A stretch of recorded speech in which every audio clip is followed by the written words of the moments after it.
बेकायदेशीर वागणाऱ्याला कायद्याने सांगता येते, त्याच्यासाठी न्यायालय, कोर्ट आहे, पोलीस आहे. पण बेकायदेशीर वागणाऱ्याला काय सांगायचं? म्हणजे हा आपल्या जर वस्तू उचलायला लागला तर सांगायला जायचं का, साहेब साहेब माझी वस्तू उचलायला लागलाय, चला चला चला, तर तू ते घेऊन जाईल मोडीच्या भावात कुठे विकून येईल. साहेब म्हणून पुराव्याला वस्तू नष्ट झाल्या तर तुम्ही काय पुरा फेरेत देणार? म्हणून त्या काळामध्ये आंदोलन एवढं जोरात होत असताना संघटना पुणे जिल्ह्यात कशी उभी करायची आणि कसे मोडून काढायची, पुढाऱ्यांनी जे जोर लावला, अजित दादाकडे ऊर्जा खातं होत. त्यांनी सांगितलं कशी संघटना उभी राहते जिल्ह्यात, कोण संघटनेचा नेता आहे, त्याच्या मोठा सगळ्यात उचलून आला. आमच्या 2 पोलीस 8, 1 इन्स्पेक्टर, 2 लेडीज कॉन्स्टेबल आणि MSCB ची 15 माणसं, 2 जीप गाड्या, 3 गाड्या आमच्या गावात. आमचं गाव 600 लोकसंख्येचं छोटस आहे. मला खबर लागलं फक्त 25 पोरांना म्हणलं हातात असेल ते हत्यारे घेऊन राहण्यात या. खुरपा असू द्या, नाही तर खोर असू द्या, नाही तर उमना असू द्या. आल्या बरोबर घोषणा केला शेतकरी संघटना जिंदाबाद. त्यातला एक PSI उतरला शिवरकर नावाचा, म्हणला नानकिले साहेब काय लावलाय हातात दांडकी घेऊन घोषणा करताय, आम्हाला अडवताय, बिहार आहे काय? साहेब म्हणले बिहार भारतातच आहे आणि महाराष्ट्र सुद्धा भारतातच आहे.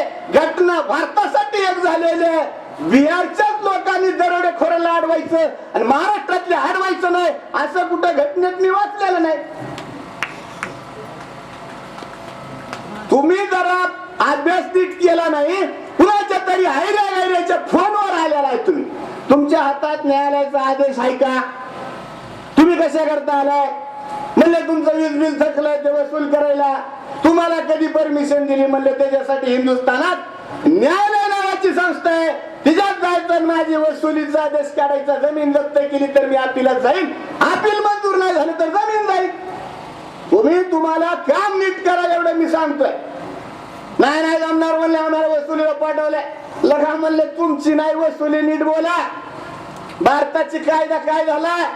IPC वाचता तुम्ही 1860 ची, त्याच्यामध्ये लिहिलं चाकूनी लिहिल्या हे कलम, चाकूनी मारल्या हे कलम, कुऱ्हाडीने मारल्या हे कलम, आमक्यानी मारल्या हे कलम. कावाच आहे IPC ऍक्ट 1860.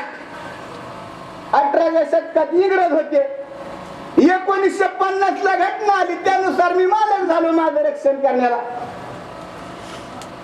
जर का म्हणलं तुम्ही हात लावला तर या देशामध्ये पंतप्रधान मारला तरी 302 आणि शिपाई मारला तरी 302. परमिशन दिली तर ही वसुली करायला जायचं म्हणजे कोर्टात सुद्धा मी निर्दोष सुटणार. जे माघारी गेले, बातम्या पद्धतशीर लावल्या, आम्ही फुटू शकत. पोलिसा सखाट MSCB चं पथक वसुलीला गेलं, हात हलवीत परत आला. कंप्लेंट कुणी द्यायची? पोलीस खात्याला हे म्हणायचे तुम्ही फिर्याद देवा. पोलीस खातं म्हणायचं तुमची वसुली करायचंय, तुम्ही फिर्याद देवा. साहेब म्हणलं वायरमॅनला आमच्या डीपीवर लावा. जो वायरमॅन असतो त्याच्याकडे 7-8 डिप्या सांभाळ्या असतात. त्याला म्हणलं तुझ्या डीपी वसुली होती, तू फिर्यादी हो. म्हणला नोकरी गेली तरी चालेल पण मी फिर्यादी होणार नाही. कसला ढेव आहे म्हणला, मला जर मारून टाकलं तर वास पण येणार नाही. कशाला ह्यांच्या नादी लागेल मी? तुमची वसुली करायची, तुम्ही फिर्यादी हो. अक्षरशः कुणी फिर्यादी झालं नाही. सांगायची गोष्ट, इथं पुढे जे जोराला आंदोलन महाराष्ट्रात लागलं आणि कुणी